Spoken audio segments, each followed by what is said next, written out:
اب یہاں جو ہے صفدر جو بٹو کو لے کے جا رہا ہوتا ہے اسکول میں داخلے کے لیے، لیکن جو ہے وہ عالیہ بڑا ڈر رہی ہوتی ہے. وہ کہتی ہے کہ صفدر بھیا دیکھ لیں پھر سوچ لیں، ابا سے بہت ڈر لگ رہا ہے. تو وہ کہہ رہا ہے ارے تم ابا سے کیوں ڈرتی ہو، کر لیں گے بات. کہتی نہیں نہیں، میں تو پھر بھی کہتی ہوں آپ سے کہ آپ ابا سے ایک بار پوچھ لیں، آپ نے سنا نہیں تھا کل انہوں نے کیا کہا تھا. وہ کہتا ہے کیا کہا تھا. تو پھر عالیہ کہتی ہے کہ بچے مت بنے، آپ کو پتہ ہے انہوں نے کہا تھا کہ وہ چاہے میں ساری زندگی جاہل ہی کیوں نہ بیٹھی رہوں لیکن وہ مجھے مشنری اسکول میں نہیں کروائیں گے. تو پھر صفدر کہتا ہے مجھ سے تو ویسے ہی سارے خفا رہتے ہیں، اب ماموں بھی ہو جائیں کیا ہوتا ہے، چلو ٹھیک ہے منا لیں گے اسے، چلو میں کروا رہا ہوں، ابا نہیں کروا رہے تو میں تمہارا داخلہ کرواتا ہوں، ایک بار چلو تو صحیح. خیر اسے رضامند کر کے پھر وہ اسے لے ہی جاتا ہے. اب یہاں جو ہے صفدر پھر سے آ جاتا ہے اپنے ماموں کے دفتر میں. اب اس کا ماموں بھی وہاں بھی آ جاتا ہے اور پھر کہتا ہے کہ بیٹا تمہیں زیادہ انتظار تو نہیں کرنا پڑا. تو وہ کہتا ہے نہیں نہیں ماموں کوئی بات نہیں ہے. پھر وہ اسے کہتا ہے آج پھر سے کوئی خوشخبری لائے ہو. تو وہ کہتا ہے ماموں ایسی کوئی بات نہیں ہے. پھر وہ پریشان ہوتا ہے تو وہ کہتا ہے کیا ہوا، کوئی پریشانی کی بات ہے کیا. تو وہ کہتا ہے نہیں ماموں، اصل میں بات یہ ہے کہ میں عالیہ کی جو ہے نا وہ داخلہ کرا کے آیا ہوں سینٹ ہیلنس اسکول میں. یہ سن کے اس کا ماموں کافی غصے بھری نگاہ سے اسے دیکھتا ہے اور پھر صفدر کہتا ہے بس ماموں یہی بتانے آیا تھا.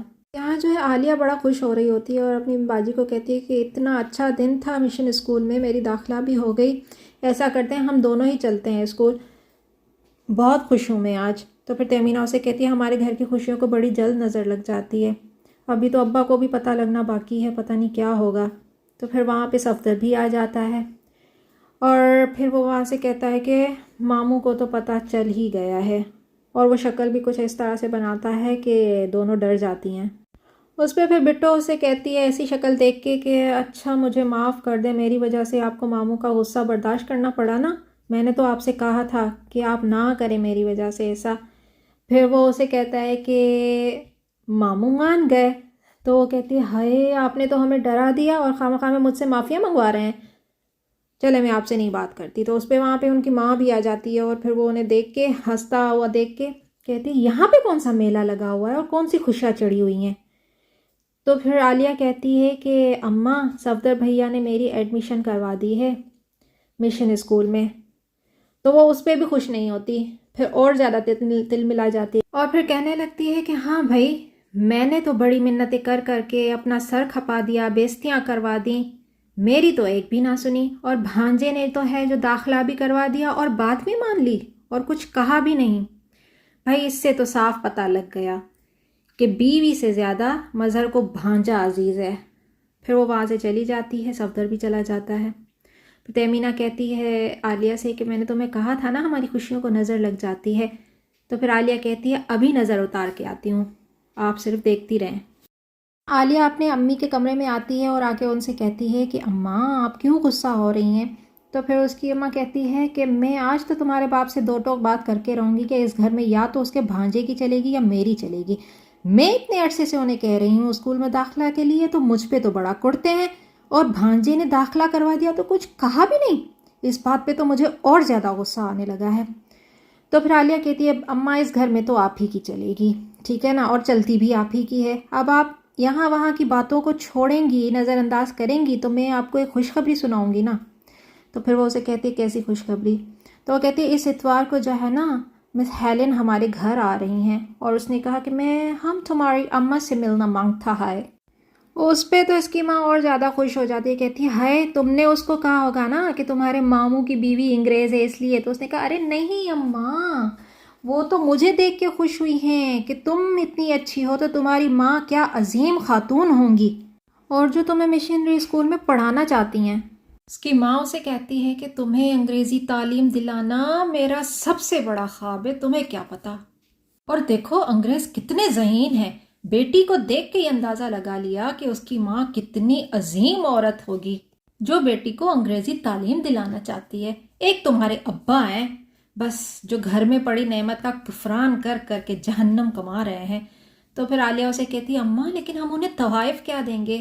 تو اس کی ماں کہتی ہے ارے تم فکر ہی نہ کرو، میں انہیں تحائف سے لاد کر یہاں سے بھیجوں گی بس. نہیں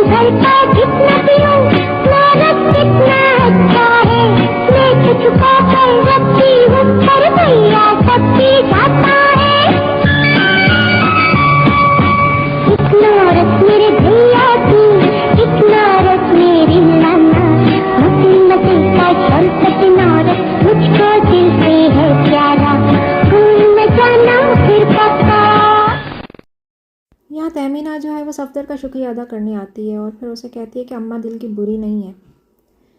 پھر صفدر اس سے کہتا ہے کہ تم جھوٹ بول رہی ہو، تبھی تو مجھ سے نظریں بھی چرا رہی ہو، بس اب تو عادت ہو گئی ہے مجھے بھی بے عزت ہونے کی۔ تو اسے کہتی ہے تم مجھے خود بتاؤ، تم کس وجہ سے یہاں پہ بے عزت ہوتے ہو، تمہاری کیا وجہ ہے، بتاؤ نا مجھے، یا تو تم خود سے جھوٹ بول رہے ہو۔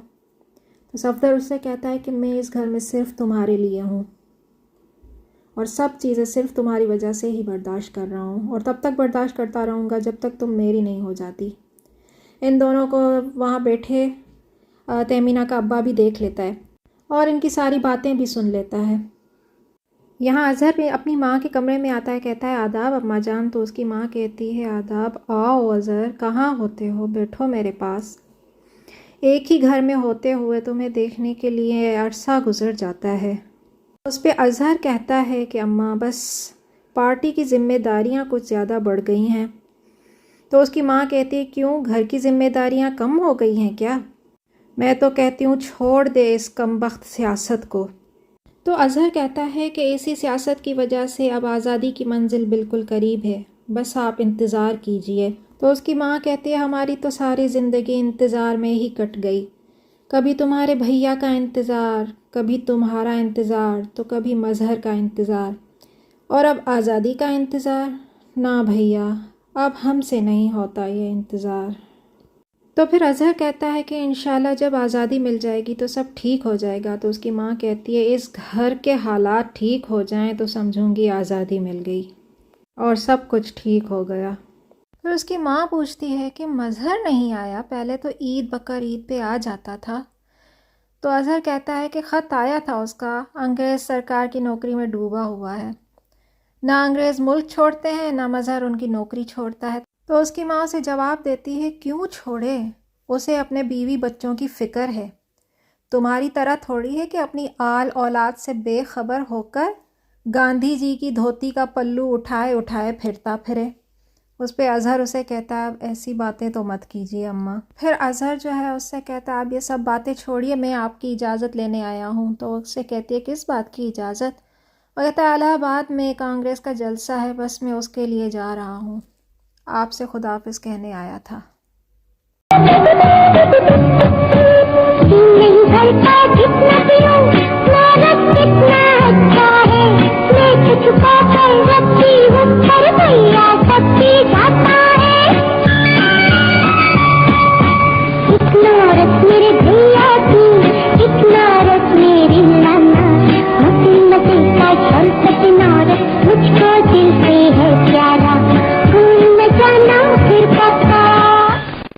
یہاں تہمینہ جو ہے رات کو صفدر کی باتیں یاد کر کر کے من ہی من میں خوش ہو رہی ہوتی، تو عالیہ اس سے دیکھ کے پوچھتی ہے کہ کیا ہوا، کون سا نیا لطیفہ سنایا ہے صفدر بھیا نے؟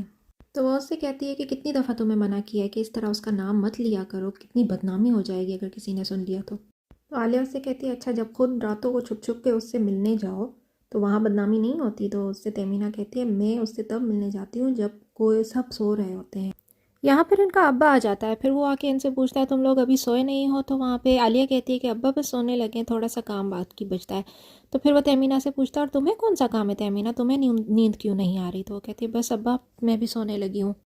پھر وہ عالیہ کو چائے بنانے کے لیے وہاں سے بھیج دیتا ہے اور خود تہمینہ کے ساتھ بیٹھ جاتا ہے۔ پھر تہمینہ سے کہتا ہے میری بھی وہی خواہش ہے جو تمہاری اور صفدر کی ہے، میں بھی یہی چاہتا ہوں کہ تمہاری اور صفدر کی شادی ہو جائے، لیکن تمہاری ماں یہ کبھی نہیں چاہے گی، ٹھیک اسی طرح سے جس طرح سے سلمیٰ کے وقت میری ماں کی خواہش نہیں تھی، لیکن ہوا وہی جو سلمیٰ نے چاہا۔